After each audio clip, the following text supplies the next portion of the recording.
My name is Bobby, and the thing my family never understood about me is that I can stay quiet for a long time without being weak. I can sit at a holiday table with perfect candles and silver holders and spotless crystal glasses and the smell of roasted meat filling the room, and I can smile through the small cuts like they're nothing. I can let my father perform his yearly toast like it's entertainment, and I can let my sister grin like she's hosting the whole world out of the goodness of her heart.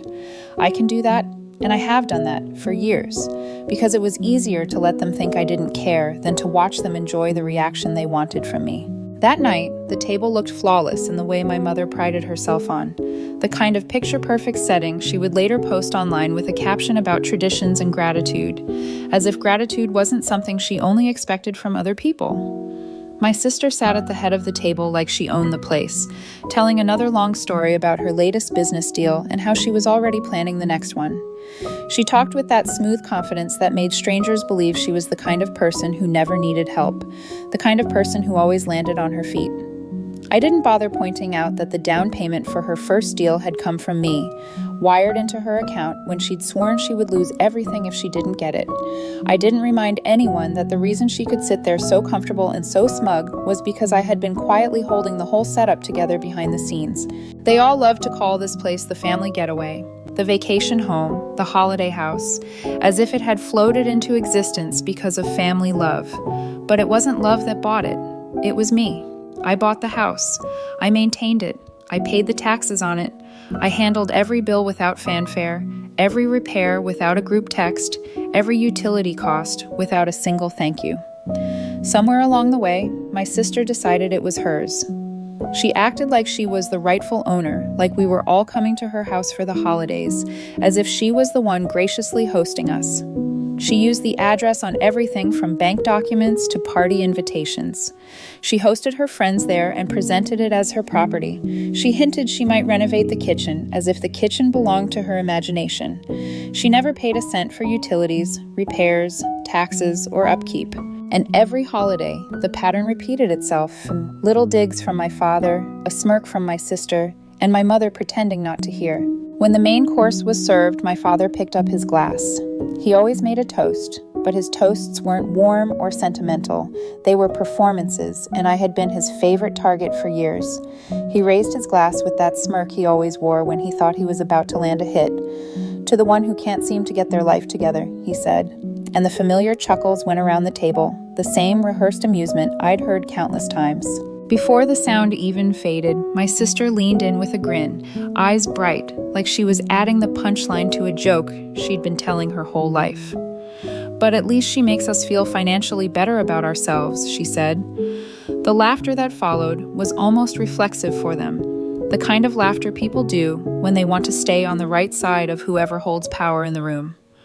My mother didn't laugh, not exactly, but she didn't stop it either. She just stared at her plate like silence could pass as innocence. Normally I would have played along because that was the role, the quiet one, the one who absorbs it, the one who keeps everything running while being treated like the family punchline. But something in me had shifted over the past year. I had been doing a lot of thinking, a lot of quietly pulling away, and a lot of preparing for the day when I wouldn't just sit there and take it.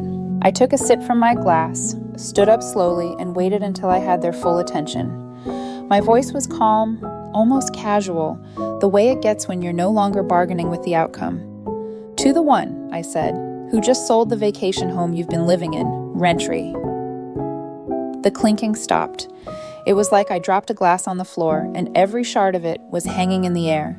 My father's smirk vanished so fast it looked like someone had wiped it off his face. My sister's mouth hung open, the grin collapsing into shock. My mother froze with her fork still in her hand, eyes wide like she had just heard something that could not be undone. I sat down without another word. No explanation, no follow-up, just silence. It stretched across the table like a heavy fog, pressing in on all of them. Finally, my mother muttered, "You didn't." Her voice was low, but sharp enough to cut through the quiet. I didn't answer, because answering would have made it a conversation. And I wasn't there to negotiate. I had. And they would find out soon enough just how much else I was done putting up with. By the time that night ended, it wasn't just another family dinner. It was the drop that finally spilled over. For my sister, it would be the beginning of the end, though she didn't realize it yet. And for me, it was the first time in years I felt something that wasn't anger or resentment or exhaustion. It was control. Quiet, deliberate, irreversible control. The morning after that dinner, the house was quiet, and for once, so was my phone. No texts, no calls, not even the usual "great night with the family" group message my sister liked to send after every holiday gathering, the one where she would post some overly polished photo of the table with a caption about cherishing traditions, pretending it was all hers to cherish. This time, there was nothing. I made coffee and went about my morning without thinking much about it. If anything, the silence was almost refreshing. I didn't need to hear them trying to reframe what happened, or worse, pretending it hadn't. Still, I knew them well enough to understand it wasn't over. They were all processing, and my sister, more than anyone, was going to feel the ground shift beneath her feet. She didn't do well with uncertainty. She didn't do well with not being the person steering the story. And I had just ripped the steering wheel out of her hands. By mid-afternoon, the quiet cracked. My phone lit up with her name. I watched it ring until it stopped. A few minutes later, my father's name appeared. Then my mother's. Both went to voicemail. They weren't calling to check in. They were calling to get answers, to see if I could be swayed, to find the lever they always used when they needed me back in my place. What they didn't know yet was that the sale wasn't a threat. It was done. The vacation home had been listed quietly, shown discreetly, and signed over weeks ago. The deposit was sitting in my account. I told no one, because I didn't want the drama until there was nothing left for them to stop. I'd learned the hard way that if you warn people like my family, they don't prepare, they sabotage. They don't ask questions, they start campaigns. They don't accept boundaries, they look for loopholes. For my sister, this wasn't just losing a place to spend the holidays. She'd been living there nearly full-time for 3 years, using the address on everything from bank documents to party invitations. She'd hosted her friends there. She'd talked about her place, like she'd earned it. She'd even hinted at renovations, like she could change the kitchen because it was part of her brand. Meanwhile, every single bill passed through my hands. Utilities, repairs, taxes, upkeep. I handled it all without fanfare, because part of me still wanted to believe I was being generous, that I was helping, that someday it would be appreciated instead of exploited. Around 6 p.m, I heard the knock on my apartment door. It wasn't soft or hesitant, it was sharp, almost impatient, the kind of knock that already assumes it will be answered. I opened the door and found my sister standing there, and for the first time in a long time, she didn't look like someone in control. No perfectly styled hair, no makeup. She wore an oversized sweatshirt like she'd thrown it on in a hurry. Her eyes were wide and her breathing was just a little too fast, the way it gets when someone is trying to hold a panic attack back with pure willpower. She didn't bother with pleasantries.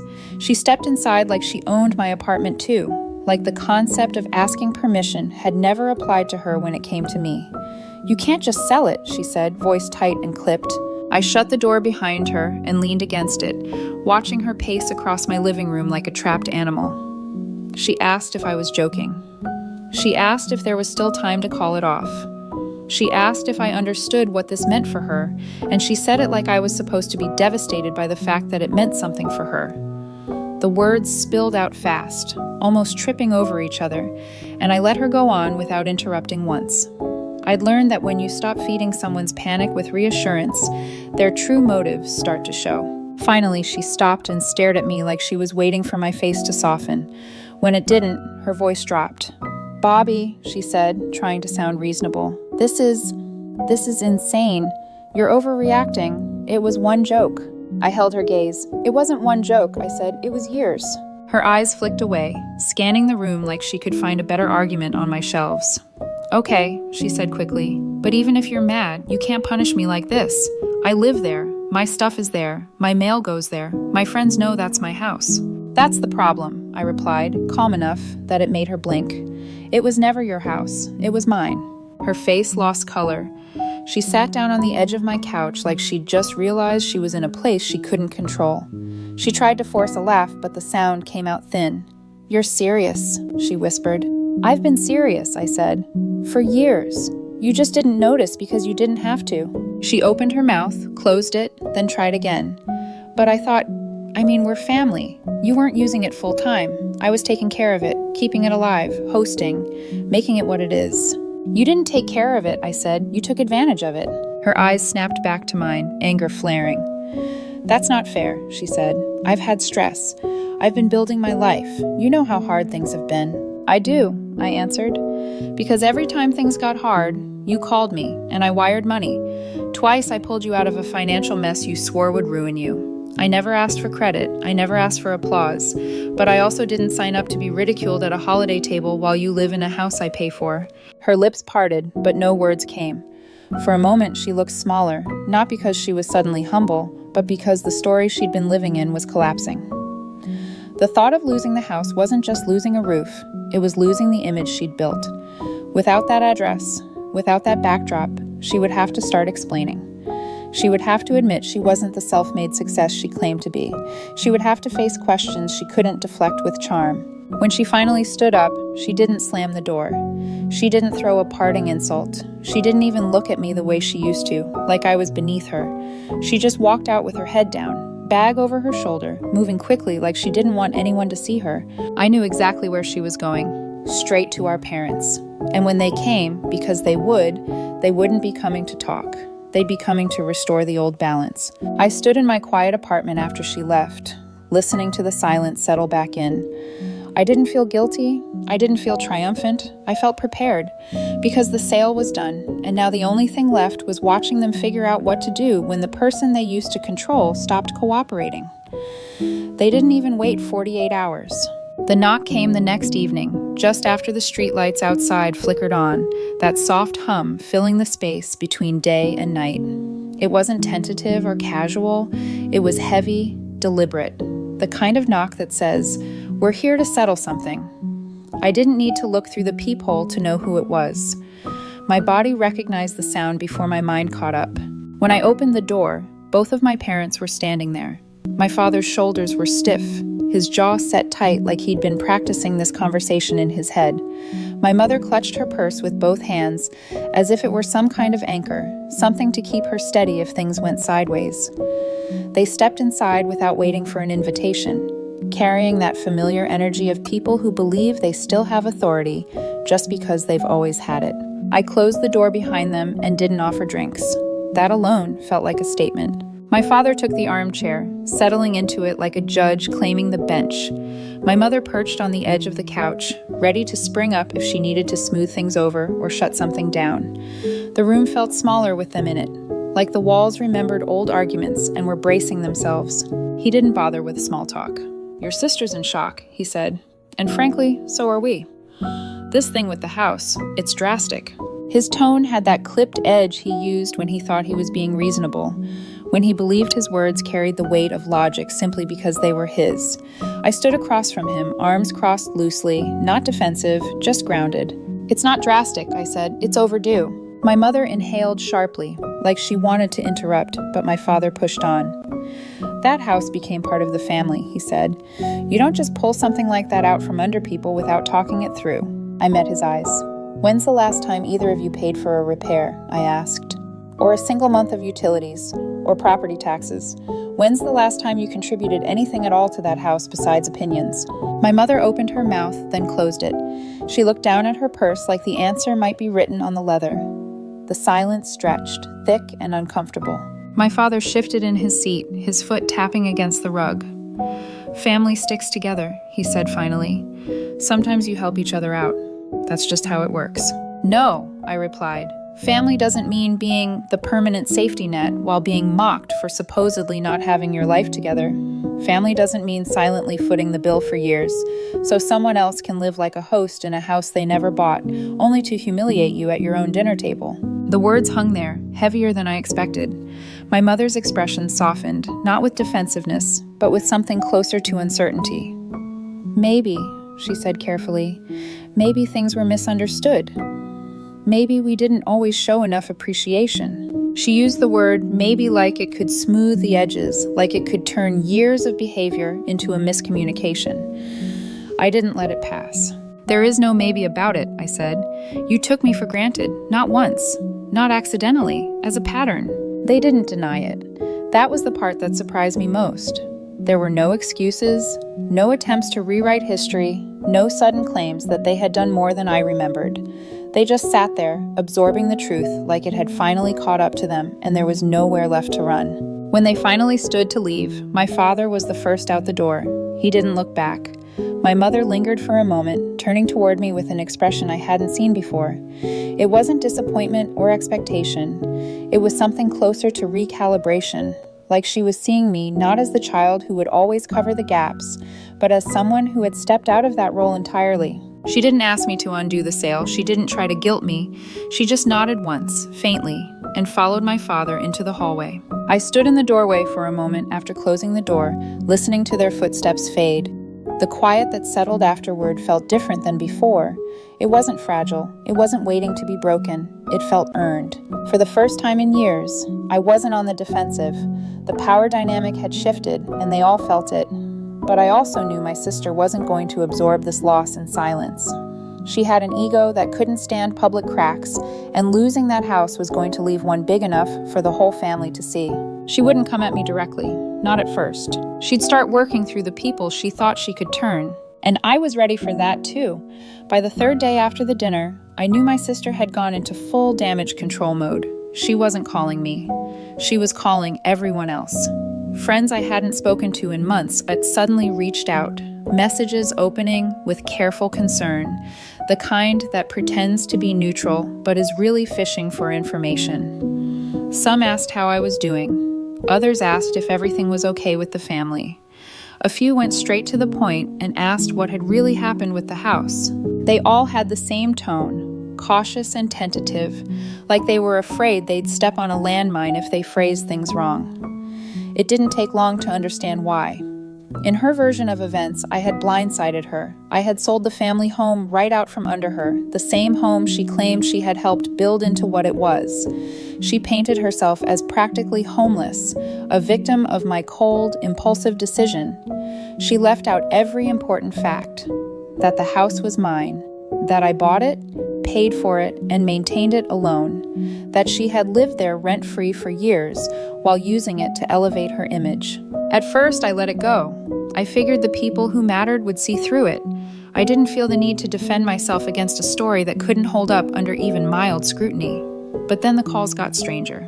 My realtor called to say my sister had shown up unannounced at one of his other property showings, cornering him in front of potential buyers. She demanded to know who had purchased the vacation home and hinted she was considering legal action. He sounded uncomfortable even recounting it, like he couldn't quite believe someone would behave that way so publicly. It was absurd. She had no legal ground at all, but it showed me something important. She was willing to pull outsiders into this. She wasn't just venting, she was escalating. That night, there was another knock on my door. Standing there was one of my sister's closest friends, a woman I'd only met twice in passing. She asked if she could talk, said she wanted to hear my side before taking anyone's word for it. I hesitated, then stepped aside. She didn't waste time. She told me she'd been staying at the vacation home on and off for the past few months, and my sister had told her she owned it completely. No mention of me, no mention of shared anything, just ownership, full and unquestioned. The friend looked embarrassed as she said it, angry even, like she'd just realized she'd been complicit in a lie. I didn't give her every detail. I didn't need to. I told her the truth plainly, and I let the silence do the rest. When she left, she paused at the door and said something that stuck with me. She's going to burn herself down if she keeps pushing this. By the weekend, cracks were already forming in my sister's story. A cousin called to tell me they'd overheard her on the phone, yelling about people switching sides. Apparently, that friend had confronted her, and instead of backing down, my sister doubled down. She claimed I was lying to make her look bad. She said I was jealous of her life. It was easier for her to believe that than to face the truth. Then came the move I didn't see coming. The buyer of the vacation home reached out through my realtor. He said my sister had tracked down his office and shown up in person without an appointment, demanding he undo the deal because it was a family matter. According to him, she got loud enough that security had to escort her out. He wasn't angry with me. If anything, he sounded understanding. But he made one thing clear. If she approached him again, he would file a harassment report. That's when it hit me. She was unraveling faster than I thought, and people were starting to notice. Not just friends or family, but outsiders, strangers, people with no emotional attachment to her story. She was crossing lines that couldn't be walked back. I didn't plan on stopping her. Sometimes the best way to win is to let someone dig their own hole. She thrives on reaction, on keeping things alive, long past their expiration date. I had expected her to drag this out for weeks. The fact that she was burning through credibility so quickly caught even me off guard. It started with a message from my cousin. "You need to see what your sister just posted." Attached was a screenshot from a community bulletin board in the small town where the vacation home was located. My sister had written a full-length rant accusing the buyer of stealing her property. She claimed she had been tricked out of her rightful inheritance by a family member with no loyalty. She didn't write my name, but she didn't have to. Everyone knew who she meant. She went further. She attached photos of herself around the property, lounging on the porch with a coffee cup, posing with friends in the kitchen, sitting on the dock in summer. She framed them as proof of ownership, which was laughable, but also dangerous. The post included the buyer's full name, the address of the house, and even the name of his business. I read it twice, feeling the shift in my chest. This wasn't just a family meltdown anymore.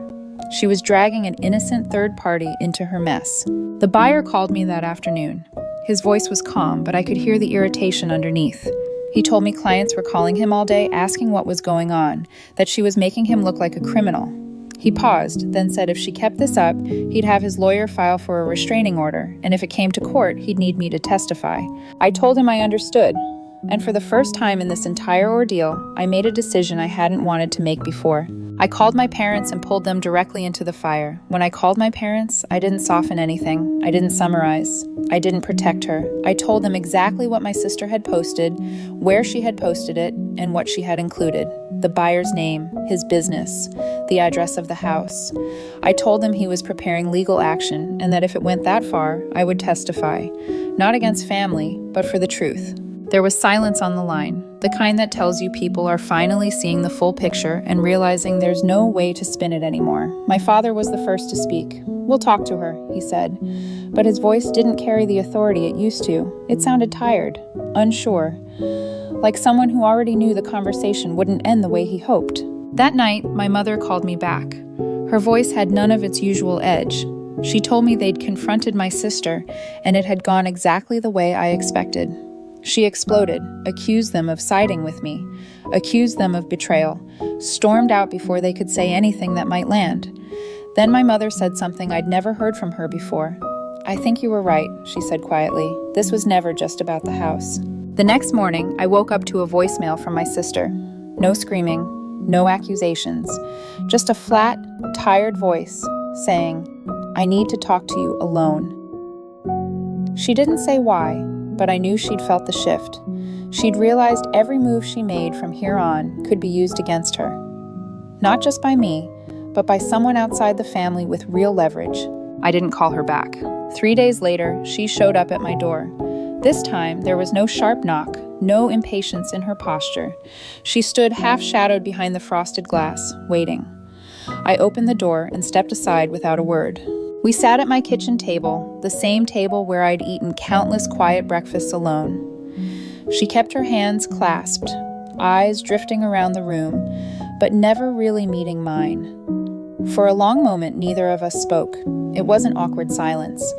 It was the kind that fills the space when both people know the power dynamic has shifted and there's no pretending otherwise. When she finally spoke, her words came slowly. She didn't apologize. Not really. She said things had gotten out of hand. She said the post was written in anger. She said she'd deleted it. She said she never meant to cause trouble for the buyer. She said she'd been under a lot of stress. Each sentence was an explanation that carefully avoided accountability. I let her finish. Then I told her what was going to happen next. There would be no more unspoken financial favors. No more borrowing that was really taking. No more living in anything I owned. If she wanted something, she would pay for it herself. If she pulled me into public drama again, I would cut contact entirely.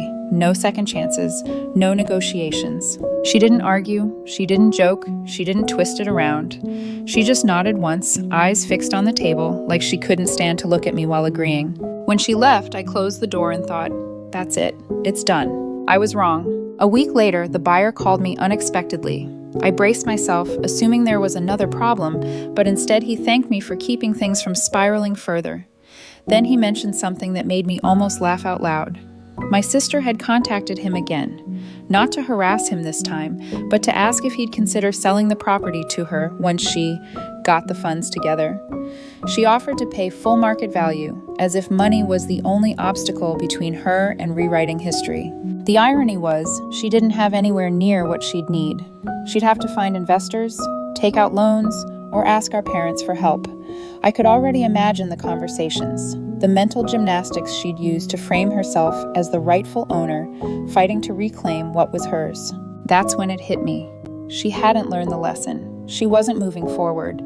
She was still looking backward, still convinced that if she pushed hard enough, she could undo what I'd done. But for the first time, that wasn't my problem. I had stepped out of the role they'd kept me in for years, and I wasn't stepping back in. Stop. Part 6. Trespass, truth, and the quiet that followed. 2 weeks of silence passed. No texts, no calls, no group messages. At first it felt strange, like the pause before another round. But as the days went on, the silence started to feel real. Then on a gray Thursday morning, my phone rang. It was the buyer again. His first words told me everything had shifted. I think you'll want to hear about this. The night before, my sister had been spotted back in the town where the vacation home was. She didn't call. She didn't knock. She went straight onto the property after dark. She tried the back door first, fumbling with something in her hand. When it didn't open, she circled the house, peering through windows, testing the shed. Neighbors recognized her instantly. When they saw someone circling the property, they didn't hesitate. One of them called the police. Another neighbor's security camera caught the entire thing. By the time officers arrived, she was gone, but she wasn't invisible. Her car was seen leaving the street, and the footage was clear enough that there was no doubt it was her. The buyer filed a formal trespass notice that morning, and in the process, the police contacted my parents to verify her information. There was no way to spin it, no misunderstanding to hide behind. The timeline was exact. The evidence was recorded. That night, my father called me. His voice sounded older than I'd ever heard it. "She's done," he said. "This isn't something we can cover for." No lecture, no guilt, no talk about family unity, just resignation. The next morning, my sister texted me 3 words: "You ruined me." I read it twice, then set the phone down without responding. I hadn't ruined her. She'd done that herself, step by step, convinced she could twist every situation to her advantage. All I'd done was stop playing the part she wrote for me. A week later, the buyer filed for a restraining order. I wasn't needed in court. The police report, neighbor statements, and video footage were enough. The order went through when she didn't even show up. It's been a month now. My parents haven't tried to mediate. My father stopped covering for her. My mother has been quieter than I've ever known her to be. My sister has been couch hopping, telling people she's starting fresh in another city. I don't know if that's true. I don't care enough to find out. The buyer called me one last time, not about her, but to thank me.